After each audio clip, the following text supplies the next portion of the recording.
So you could be asked to work out a break-even point or work out a profit or loss at different outputs. You might also be asked to draw a break-even chart. Let's go through this step by step. First of all, I'll show you where each line goes, and then I'll go through a chart using some figures. First, give the chart a title. Next, plot output on the horizontal axis here. Then plot revenues, costs or profits on the vertical axis here, and label them both. Then draw on the fixed cost line. This will always be a straight horizontal line because the fixed costs don't change. Then draw on the total cost line, which will run from the fixed cost line because total costs include fixed costs and variable costs. Then draw on the total revenue line, which starts from 0 in the corner here. Make sure that all the lines are clearly labelled.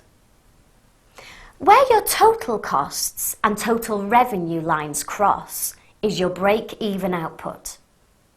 To the left of this point, the difference between the total costs and the total revenue line is loss, and to the right it's profit because the total revenue is greater than the total costs. Now let's do a break-even chart using some figures.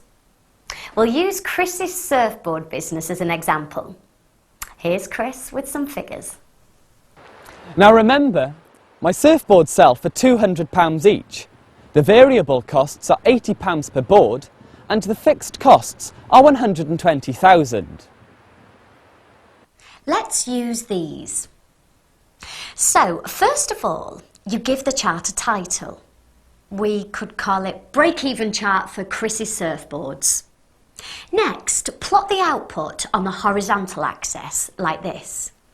We'll put output going up to 2,000. Then you do the vertical axis for costs, revenues or profits, like this, going up to £400,000. The next thing to go on is the fixed cost line, which is always a horizontal line as the fixed costs don't change. In this case, they're £120,000, so go here. Next to go on is the total cost line, which includes variable costs as well as fixed costs. To work out where the line runs to, you need to work out the variable costs at your maximum output. So that will be £80 times 2,000, which gives us £160,000. So run the line from the fixed cost line to 280,000 because it's £160,000 of variable costs plus £120,000 of fixed costs. Next to go on is the total revenue line. So if Chris sold 2,000 surfboards at £200 each, his total revenue would be £400,000. See how the total revenue and total cost lines cross here?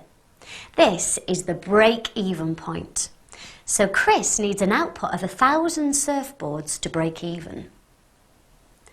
If you remember, we've used the same figures for this chart as we did when we just worked out the break-even using the contribution formula, and the two answers match up. So you can, if you want, work out what answer the chart should show to see if your chart is accurate. This area here is loss and this area here is profit. If Chris's actual output was 1,200 surfboards, this area would be his margin of safety. In other words, a margin of safety of 200 units.